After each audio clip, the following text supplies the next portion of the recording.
Ah, we have an agony for you. Waka waka. Welcome back to the Captain. Crossover.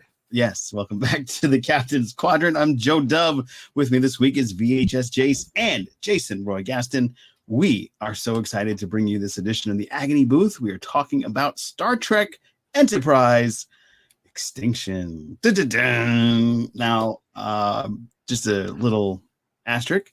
I read that the rating on this episode was very low, and that's why I put it on the wheel. But after watching it, early justification. Yeah, just what I'm putting. You change your mind after watching it. He's apologizing even before the garbage has started. You need to get into politics. Perfectly done. Listen, I was for it, and then I was against it. You know, that probably would have helped the guy in the debate, like saying, "I'm sorry for what you're about to see." So yeah, a lot of stuff's been going on, gentlemen. How are you? What's the word? What's the buzz? Tell me what's happening. Jesus Christ, superstar reference. I have a cat. Oh, you do have a cat, a little cute kitten. I have a new video game system. You have a new video game system. I'll trade you. Yeah, I'll take that trade. Actually. No, there you go. You can't have him. He's mine. Oh, my little army of darkness grows every day. You've got all black cats except for one, right? I have 3 black cats and 1 cat with a black soul. Oh, okay. So I guess it's balanced. Everything's fair. Yeah, it's all. We're the owner with a black heart, so it works perfectly. Yeah, there you go. It's all fair and balanced. All right. Well, let us hop into it. Let's not mug about. Jason Roy Gaston, if you please. Is that I'm stealing your I got muck about. That's your phrase, isn't it? Jace. What, mucking around? Yeah, mucking around. That's a I thought he used the one that starts with an F, but okay. Yeah. Our synopsis today brought to us by ChatGPT. In Extinction, the Enterprise crew discovers a virus on a seemingly uninhabited planet that turns beings into hostile mutants. As Captain Archer and his team become infected and begin transforming, they must create a concept of a plan and cure and stop the virus from spreading before it's too late. Holy excrement! That's better than the IMDb. Yeah, I was going to say that's not bad. It is. Yeah, I don't know who's writing the IMDb. I'm going to say to Chat they need to be replaced. I salute you, ChatGPT. You know, I have concepts of a plan. A concept of a plan on how as plots. I do have a concept of a plan, Captain. Yeah. All right. Well, let's get gosh, look at them down there. They're eating the cats and dogs. Oh no. WTF did we just watch?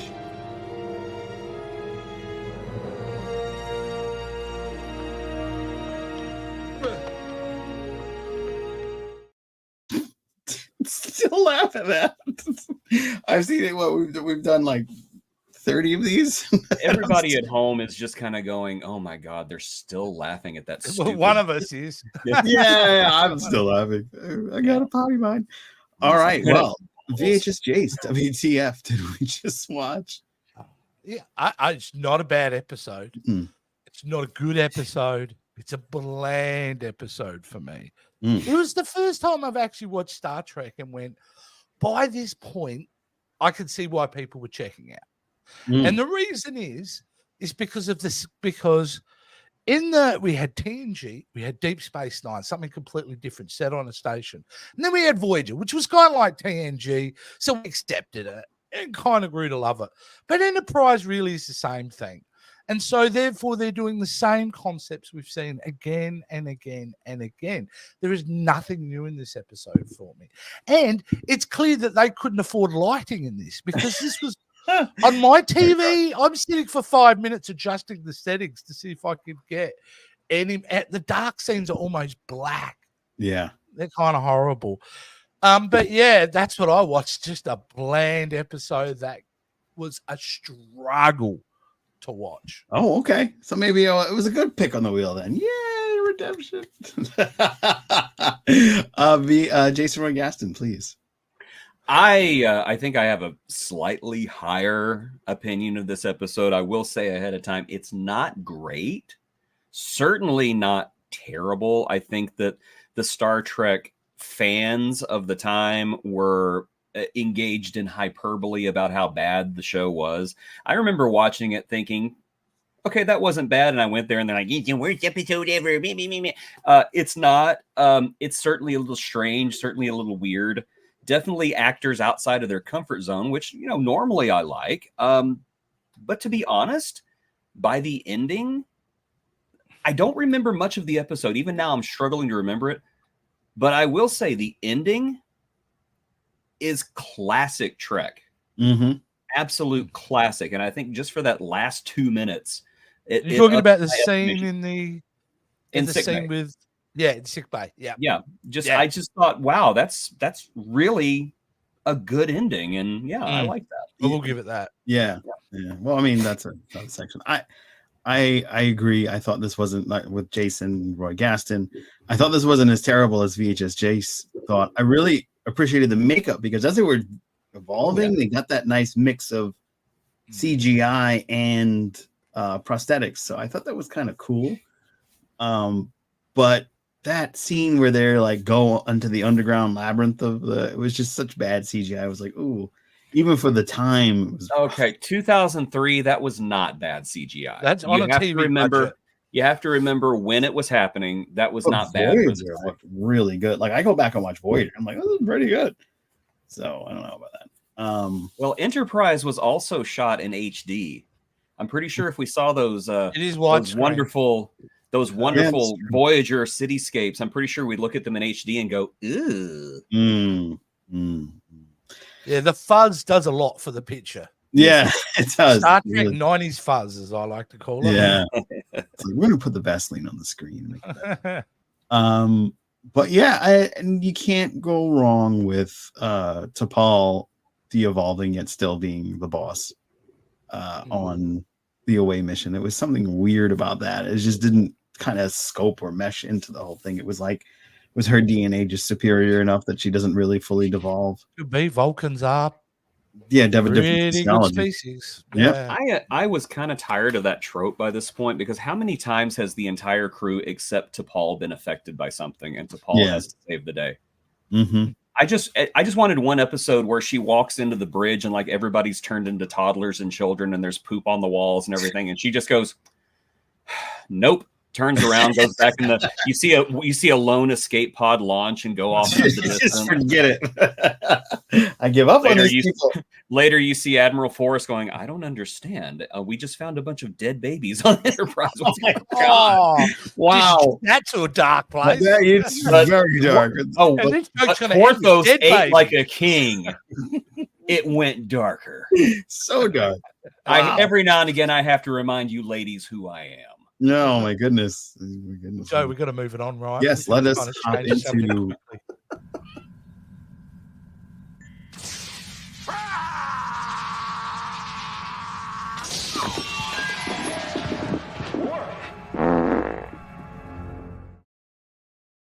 poor Worf.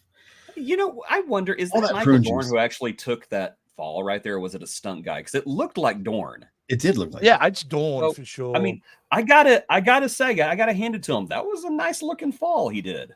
I mean, it's early season, so he probably did. They didn't have stunt double. He was young and fit. Yeah. Now he's old and fit. If he did it today, he'd probably be cracking all the way down. Okay, cut. That's cut. Go ahead and get up, Michael. I can't. Yeah, help. I've fallen and I can't get up. Jason Roy Gaston. What? What are we doing? Why would they do that? Why would they do that? Sorry, I was still thinking about Worf farting. Anyway, okay, so why did they do this? This was in the middle of the Xindi plot. The Xindi arc, yeah. And it's so strange because they were doing arc-based television, but they were stopping every now and again to do the throwaway filler episodes, which now in today's world of streaming just seems like such a strange thing. But yes, children, that's how television used to be. I think that this episode had noble roots. I think that the base idea is really good and even fascinating. The idea that a species could change their DNA so that they could basically reproduce like a virus. I thought that was an interesting idea. And the fact that they're doing it to fight their own extinction. I thought that all those were very fascinating ideas.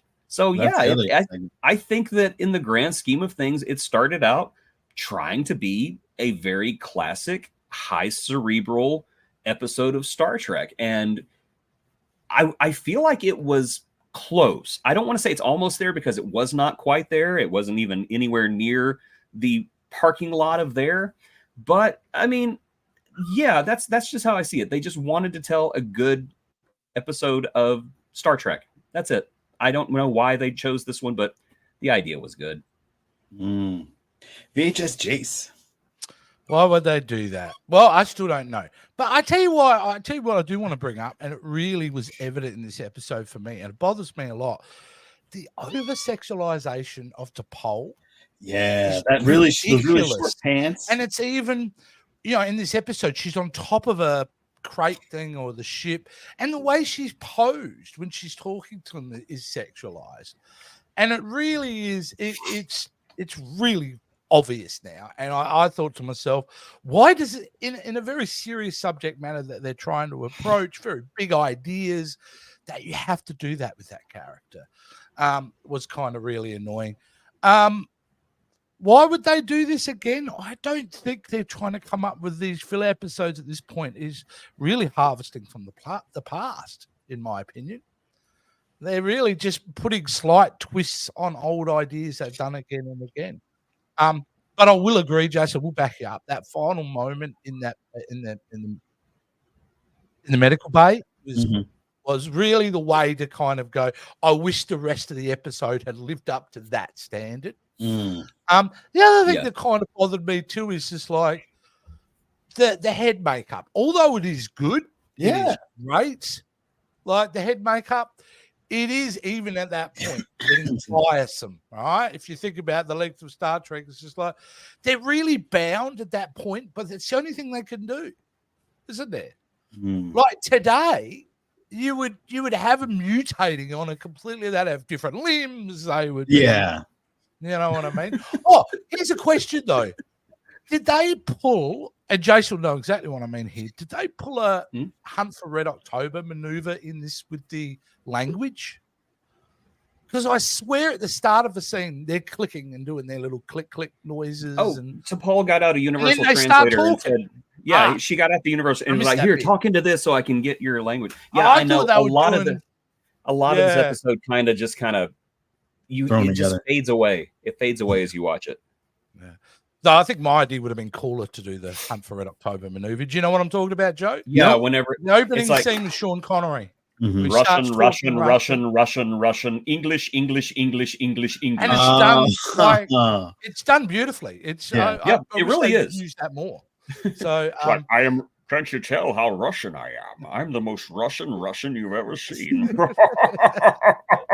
Excuse me, Kremlin. Yes, I don't know much about our orders, but I can tell you this: your mother's a whore.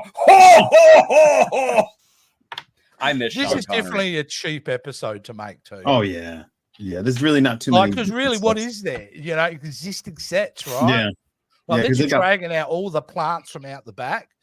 They've got, they've got the styrofoam walls there, right? Yeah. They're easily accessible.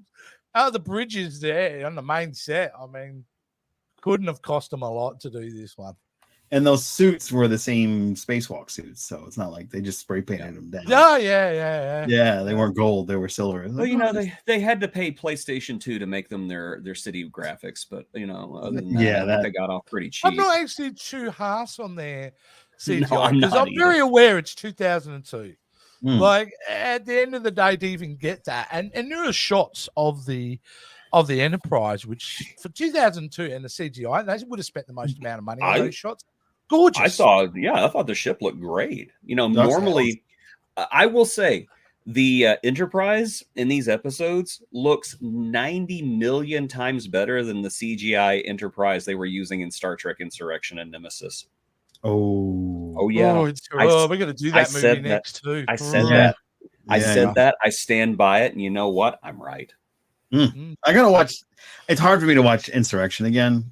I don't think I. It's just hard to watch Insurrection at all. Yeah, if I just wanted to watch bland white people, I'll go to the supermarket. All right, I don't need a whole movie. I'll go to a family reunion. It's fine. I'll sit with my off-white children over in the corner and just go, "Oh my God, look at them! Look at them, Daddy! You are one of them. Shut up! I am not." All right. Yeah, I mean, nothing more I could say or add to bring any real value to that. I think moving on, Jace. That's moving on.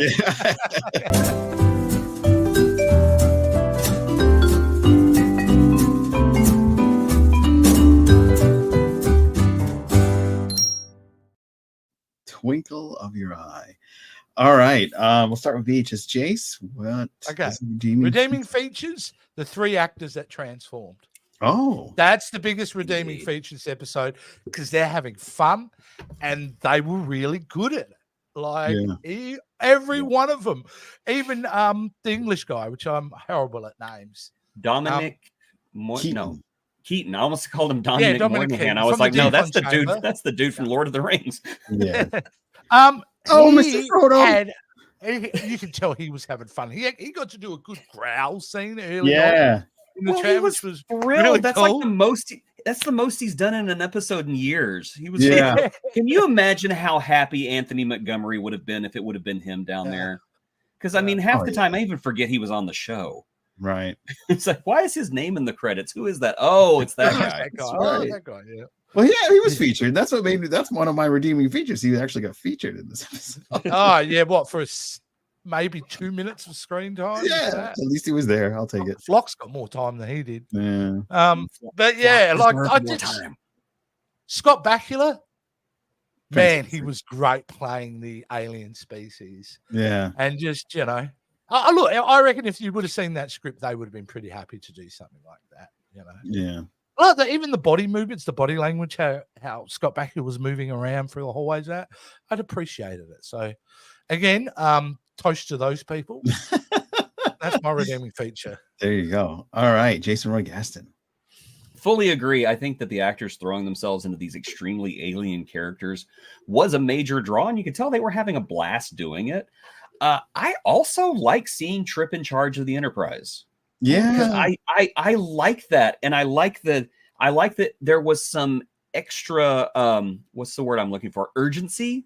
Whenever particularly the scene whenever Flock said, we need a sample of her DNA, and he says, "I'll be right back," and you see him running through the hallways, because usually on Star Trek when something's going on they still walk, which I always think is weird.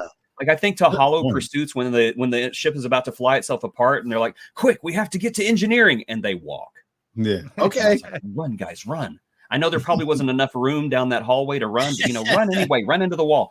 But yeah, I really appreciated that. I thought getting the DNA off of the peach from the very first scene I was like, okay, yeah, now that scene is meaningful. I like that. It's not just, hey, everybody, look how sexy T'Pol is. Damn you, Rick Berman. Damn you to hell. She's got to learn how to properly eat a peach, though. She barely opened her mouth for it. Yeah, she's Vulcan. She dragged her lips across the peach too. Okay, let me ask you something though. Let me ask you, what happened to T'Pol not eating food with her bare hands? Oh, yeah, she forgot. They all forgot.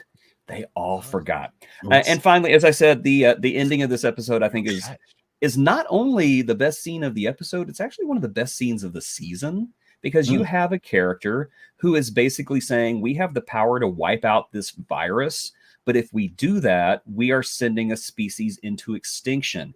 Is that the right thing to do? And even though it's a short scene, I honestly wish that had been more of the point of the entire episode, was that Phlox had the ability to... I wish at the very beginning, Phlox said, yeah, I cured it. It was easy. These people are stupid. And Trip says, if we cure our people and wipe out this disease, we are condemning an entire species to extinction, and it's not even their fault. That would have been a great ethical conundrum to just run through the whole episode. And I just feel like they didn't drop the ball, but they didn't even realize the ball was on the field until the last 2 minutes of the episode, and they went, oh, look at this. Yeah, can I add to that, though? What I also love about the scene is no one really has the answer at the end. No, the answer is, we don't know yet, so we need to put this aside until we... And I thought that was great too. Oh my gosh. Lower Decks episode. Boimler and Mariner go on the NX-01 in the Fleet Museum, and Boimler's going through sickbay, and he says, "What's this?" Oh wow, That would be great. Yeah, that's totally a Boimler thing to do. That is a Boimler thing to do. By the way, I should have mentioned in what I didn't like. It was. Am I the only one that wasn't really vibing with the Flash Gordon villain? Oh wow! He was fun. I loved it. I was just like, I was thinking the same thing. As like, he looks like Ming the Merciless. Yeah. It is like the cheapest uniforms. That out of money. The budget was thin at that point. You know what though? Put on a skivvy and some plates. That actor though was pretty good. I mean, yeah. Through it. Normally, the guest actors who just have those little bit parts are just kind of I'm here for the paycheck. This guy was like, no, we're going to do it this way. We're going to kill your entire crew, and we're going to. I thought he was great. There's another. I mean, again, the episode is getting better then, isn't it? Because he's the one who's really raising that conundrum. He's the one who's going, well, look, we need. I got one more because of our perspective. Yeah. I got one more thing I want to add, and one thing I dug about this episode is the underlying current of sadness in it.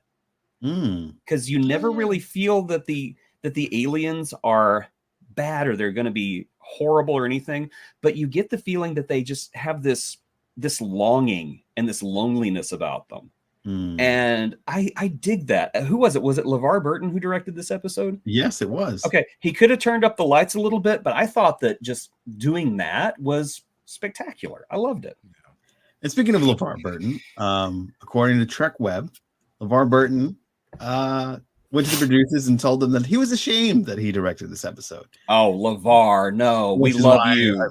We love you. Yeah. Yep. Sounds like a quote from LeVar's PR team. And no, LeVar. I'm sure he doesn't think that. Yeah, LeVar, we know that you are watching, and this was fine. You did a great job directing. Don't be ashamed of this. Wow. It's all Rick Berman's fault. Yeah, and if you're watching, reach out. We'd love to have you on the show. Reach out, LeVar. We love and Rick. If you're watching, please reach out so we can say no. I'm happy to talk to you. I'm happy to have a chat to you. We'll have Jolene Blaylock on just so she can curse at you. Oh, did you guys happen to skip or sing the intro theme? Skip. Oh my God!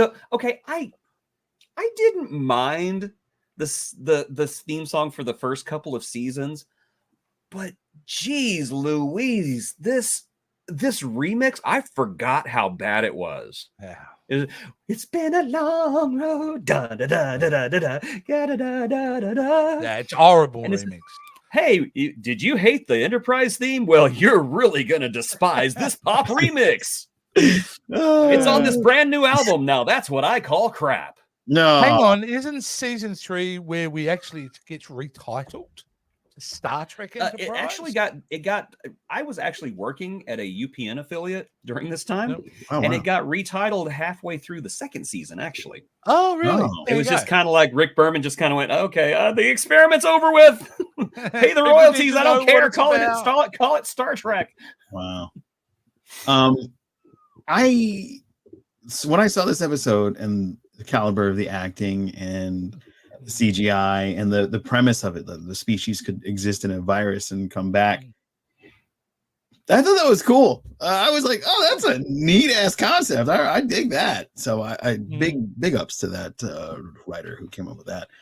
But as you said, it's been kind of done before. I will say my cousins who I'm introducing to Star Trek because they live with me now, I am basically singing the Enterprise theme and he's looking at me like, can you stop? Wait, hold on. Back up. You have two young boys with you. You're trying to get into Star Trek, and you're letting them watch Agony booth episodes, trying to get them into it. Am I understanding that correctly? So not Prodigy or Lower Decks or no. Oh my God, they're gonna turn into Star Wars fans. Yes. Well, I mean, if you think about start watching the Acolyte a couple of days. Manny Jacinto deserved better. Yeah. No, if you think about it, I started my Star Trek journey with Weight of Eden with my mom when I was 6. So yeah, it's really fitting. I started mine with Star Trek II: The Wrath of Khan. Oh, that's a good way to start, though. I started mine with Star Trek: The Motion Picture. Oh, that's a better way to start. Yeah, This is City Alpha 5. I love that. I will chase him round the Antares maelstrom and around perdition's flames before I give him up. That's what everybody. That's why they wanted all the villains to be like Khan, because he's over. Yeah, but nobody else could be Ricardo Montalban. No. We love you, Ricardo. We miss All right. you. All right, Pete. Yeah, All right, God Pete. bless him. All right. Let's move on along. Let us get into. Well, we're gonna kind of change directions now because we have some stupid Star Trek questions to do. Ooh. Yes, we do. So let's do that. Yeah. It's time for stupid Star Trek questions. All right, let's bring them up. What do we got here? The first one. Who's written? Jason? Am I reading these? All right, I got it. What types of food did they actually put in yamak sauce in Deep Space Nine? That's the easy. one- but It was popcorn shrimp. Oh. how do you Yeah, it's know popcorn that? shrimp. I How don't do know. you This it just sounds like something you'd eat a sauce called yamak sauce with his popcorn I don't shrimp. think I have no evidence. I'm just saying. I don't think I would eat anything out of Quark's place at all. Yeah. Because it's been At sitting all. there for a long time. I think there are hygiene concerns about that place, Mm-hmm. and I would. You only suggest say you that have because he's Ferengi. Oh yeah, I'm a speciesist. Yeah. No, I'm thinking about all those dodgy little holodeck rooms Yeah. they have. I think the You know, yamak sauce Are they is washing their reprocessed- hands afterwards? I don't think so. Reprocessed holodeck goo. That's what yamak sauce is. Oof. Okay, there's the answer to that one. Let's move on to another one. All right. Here we go. All right. Yeah. So Yes. Coolberg. I believe that's the right Well, way to say it. they gotta. Okay, I'll do They this one. gotta Does recycle anyone it somehow. but I guess. I don't me know. It's good protein. Okay. know that Jonathan Frakes and Robert Picardo both had parts in a Hallmark time travel romance movie called A Biltmore Christmas? Have you guys watched A Biltmore Christmas? No. And I unfortunately, have that's not- never. You call heard of yourself that a in my fan. entire life. Yeah, I didn't know that. And I know Billmore. That was a hotel. You didn't know that story though. The Jonathan Frakes. Okay, so I'm a fake fan. I don't know. My God. No. They Jonathan Frakes got a gig on this movie, and he didn't know that Robert Picardo got the same gig, and they kind of met. It was only a couple of years ago. It's only about 3 or 4 years ago. Really? Yeah. Oh, so this was like a recent thing. It's not like no, it's not. it's super not like old. Cable they Bruce really and Avery like Brooks Star Trek. being in Really the series. Okay. Yeah. Yeah. Okay. Wow. There Okay. you Wow. go, a Okay. little Now I'm bit more of- interested in the story. Before I was just kind of like, ugh. Yeah.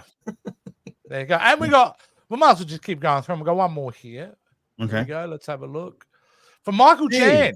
Good old Michael Chan. You can watch him in the current episode of Section 31 and a half Hey. Personnel Files. What do they do with the gunk they clean out of the holodeck filters? Protein source. They for make the yamak replicator. sauce. yamak sauce. It's exactly. all coming around in full All circle, right, guys? Yeah, that's where the yamak sauce comes from. I for love sure. it. One stupid question has literally answered another stupid question. There it is. Oh my gosh! It has become a cycle. Yeah. You know, in the Star Wars universe, carbon scouring is a thing that's known to damage ships. Carbon scoring, Yes. sorry. Mhm. Carbon Is that scoring, yes. based on any kind of science, which I highly doubt because it is Star Wars? And if that was the case, the Well, I mean, upkeep on all the Starfleet would be huge, right? Yeah. For sure. I would imagine so. I mean, carbon scoring is basically just burning the hull. Yeah. And it's I like mean, what we've they do seen with carbon laser scoring in blast Star Trek stuff. before. We saw it in Star Trek. Yeah, we saw it in Star Trek 2 and everything. But I don't know. It seems to be more cosmetic. And if Yeah. you mentioned Star Wars, and you know what, I think that we need to pause for just a minute, even though Oh yeah, we if you want are to. on a competing Star Trek series. Even though we're on the other guys, I just wanted to say, James Earl Jones, Yeah, rest in peace, my man. James Earl You Jones are would have been an amazing legend. Captain Sisko. An icon. He would have been an admiral. He would have been the Yeah. president of Starfleet. I'm sure he was offered. Yeah, I'm sure he He was would have offered had roles. to and have stuff. No, he was There's no doubt, Cisco. but He was almost Cisco. That would have been awesome. But he wasn't Cisco. Made- What I'm saying, he made was offered, Kira. and he's. Oh yeah, no, he turned that. No, Could you- I don't think I will. Could you No, I don't think imagine, so. Mr. Eddington? You have failed me for the last time. Time, yeah. What does it do? with your The fingers? comparisons would have been made. The fans would have Yeah, started throwing themselves in front of cars. It would have got messy. I think so. I think that's why he didn't do But an it. absolute legend who got to live a very long life. 93. And he lived Yeah. a non-controversial life. He was the Yeah. star that He wasn't, did. Yeah.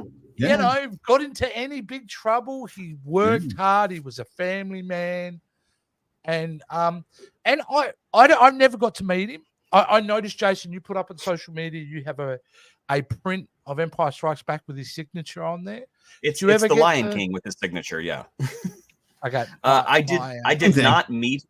I did not meet him. I bought that photo. I bought that poster from a shop in Disney World, actually, that would sell like celebrity merchandise, and they had a Lion King poster that was autographed by the entire cast, except for Jonathan Taylor Thomas and Madge Sinclair, who had unfortunately passed away by that point. Not Jonathan Taylor Thomas, he's still with us, but Madge Sinclair passed away. But yeah, it's got Robert Guillaume, it's got Matthew Broderick and Maura Kelly and James Earl Jones right there in the middle.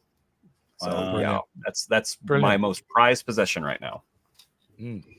Is his voice one of the most important voices or the most recognizable voice in film history? Absolutely. It's pretty hard to challenge it, right? Yeah. Like you hear Darth Vader, even if you've never watched Star Wars, everybody knows what that man sounds like, you know. Yeah. And if you haven't seen Star Wars, more likely you've seen The Lion King. I mean, Or Coming to Or- America. Coming to My America. name is King Coming to Joffrey Joffrey. and yeah, I mentioned two voiceover work, but he was a great performer too. Yeah, Yes. I did a little tribute video on my other channel to be seen, and I think you did one on your channel too. I did, and it was better. Oh, Memorial, yeah. The one we did. And it to was better Memorial. actually.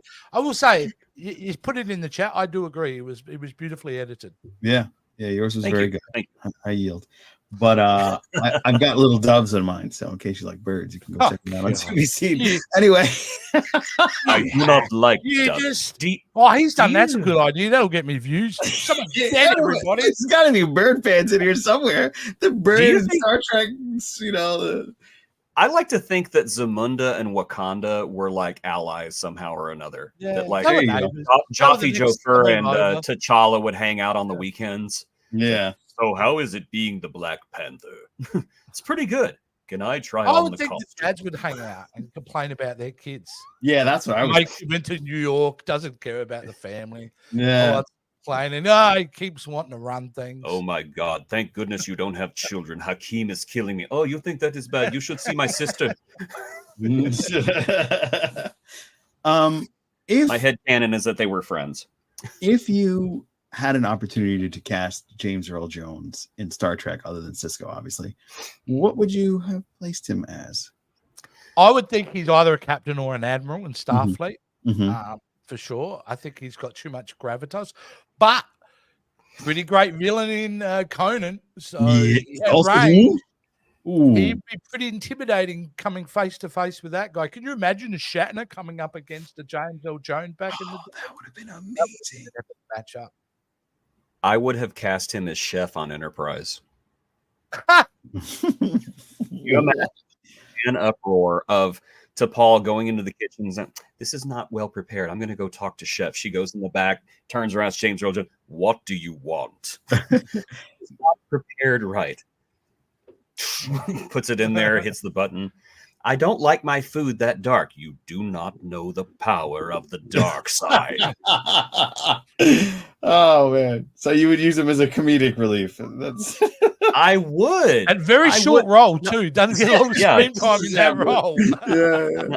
I no, quite honestly, if James Earl Jones had wandered into the Star Trek offices and I was in charge, as soon as he walked in the office, I would have taken every completed script, put them out like playing cards, and said, "You can have any role you want.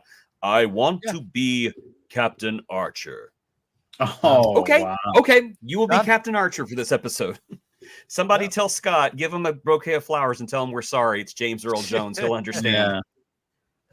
Yeah. I thought he would be, imagine if you will, He has a very extensive Shakespearean background.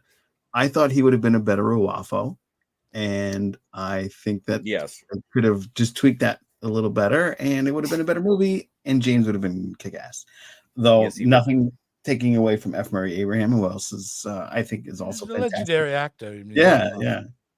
But, I have a better part. You know how everybody kept saying we needed a Porthos episode where Porthos saves the day somehow? James Earl Jones could have been Porthos's inner monologue. Oh, that would have been cool. Yeah. Except, when every time Porthos pants, you just hear oh man. You will give me the treat. Come to think of pointy-eared Porthos, one. Right? Thinking about Porthos, did they ever? And this is a missed opportunity. Don't play it, but this is a missed opportunity if they've done it. Is the whole that jump cut that they do? Oh yeah, the ears go up. And if they didn't do it in Enterprise, but they should have, right? They should have, totally, yeah. They should have, and you know what that is?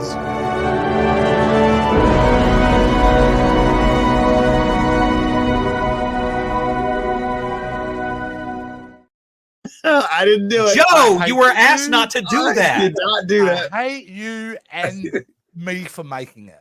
I really do. But Jason's so cool. I love seeing it. Every time I see the little D come out of the behind it, it's like, ah, look at that. There's only one. There's only one that I like more than that one. My favorite, Code of Honor. Code of Honor. What is your favorite? So I know that's why you like playing it. All right, let's move on to another. There will be no vaccine segment. More important segment, and this.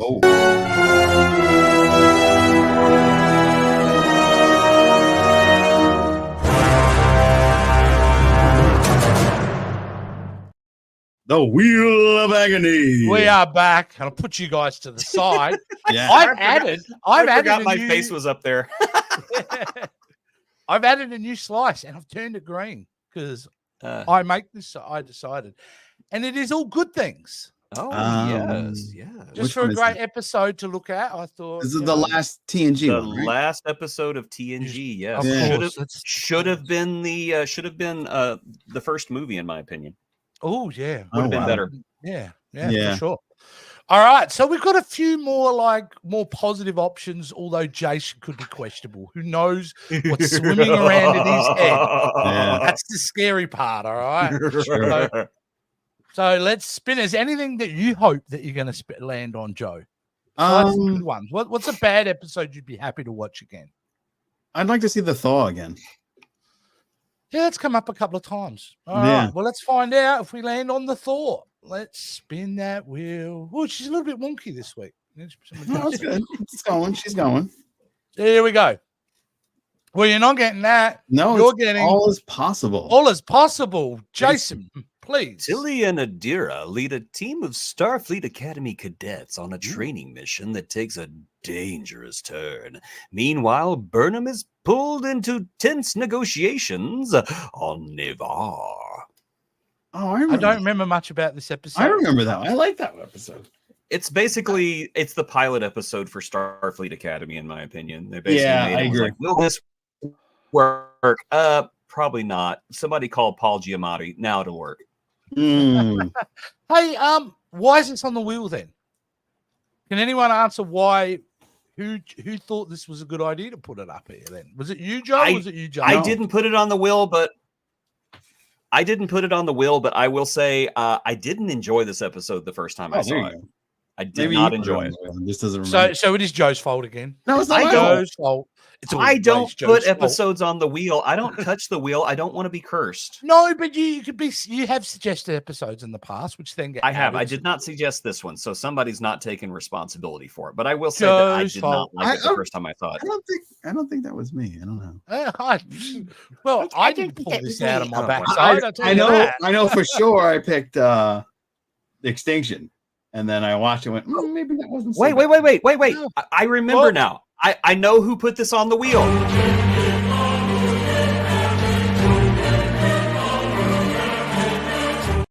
You got to do something about that dog, Joe. Now he's episodes. Is he back? Is he back from Spain yet? Has he been deported yet? He has returned from Spain and Portugal. And they let him through customs. Well, we're working on that. I thought he was on a watch list. Maybe. Yeah, he is the watch list. He's like, cheese. Well, there we go, guys. That was looks like we're watching All Is Possible. Yeah, there we go. Thanks, Teddy. We'll give Teddy Yeah, the big looks for that Son one. of a... I think that is going to wrap it up for this week. Let us hop into Aftermath. Oh, yeah, we've got a whole nother segment to do, don't we? They were just talking about you. Everybody hates you. Congratulations. Let's see. So yes, this episode, Jace, you can see it through maybe rose-colored lenses, maybe this time, and maybe you'll like it. What, this episode? Yeah. When you're talking to me? Oh, yeah. I just don't remember much of it. That's all. Right, What right. season is this from? I think season 3 or 3 or 4. It's the Zindi season. It's season 3. No, the episode we are doing, All Is Possible. Oh, that's from the DMZ, the DMA episode. That's season. Oh yeah, season 4. Season 4, yeah. Season 4, episode 4. Yeah. And you're right about timing. It absolutely would have been a pilot. Well, a concept idea of do you think the Star Trek Academy thing would work? Yeah. I just remember there was like one dude that reminded me so much of the guy from X-Men. He was like green, like the red guy from X-Men, but he was green, if that makes sense. Oh, Nightcrawler? No, the green one, his dad. Azazel. Oh, you mean the red one from First Class? Right, yeah. Azazel. Yeah, he just had like an Azazel thing going on. It was really weird. Talk about being underserviced to Deadpool Wolverine, because it was the same actor. It was? Dressed as the same. I didn't even know if he got a line in that movie. He didn't. He didn't. He was just poof. Yeah, dead. It. I heard there's deleted scenes with other cameos. Yes. Because I know get all them. There's I saw a still of somebody in a comics accurate Cyclops uniform. So I don't know who it was. So did I. Oh my gosh. Okay, you want to know what I did not like about All Is Possible, and that is that they basically did nothing new or daring with the whole students on the bus thing. It was like a Saturday afternoon special where you have one who's racist and one who wants to be accepted, and they have to work together and blah blah blah blah blah. And all that was missing was Saturday detention and yeah. Well, that was everybody watching it. Everybody watching it was serving detention. So just as a side note, this got a 5.2 rating out of 10.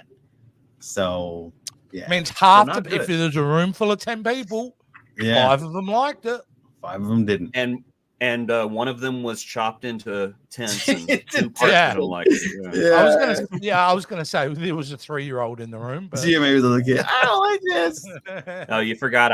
I always go dark. I'm sorry. Oh no. More floating dead babies. Well, be sure you're joining us next week for that episode. It's going to be a lot of fun. We want to say hello to everyone in the chat. We, as you can see, are not live this week because scheduling. Was that what you say? Yeah, it's my fault. It's my fault. I speak to you from the past. Nanu. Be sure to join us next week. We're gonna have a lot of fun, and there's many more surprises coming in the future. Thank you so much for listening. Thank you so much for watching. Please give us a rating 5 if you please. We have a new record of people that have rated our show. We appreciate all of you. Thank you so much for those that rated on Spotify and iTunes. I thought it was on Yelp. Yeah, we got a Yelp rating. It's good soup. All right, we're gonna have that guy that does the pizza tasting come and knock on one of our doors. The bar's still a podcast. Yeah, that's a good podcast. Not bad. All right, guys. Till next time. See you later. Bye. You have been watching the Agony Booth. Please share, like, and subscribe. You ruined that voiceover, Joe. That's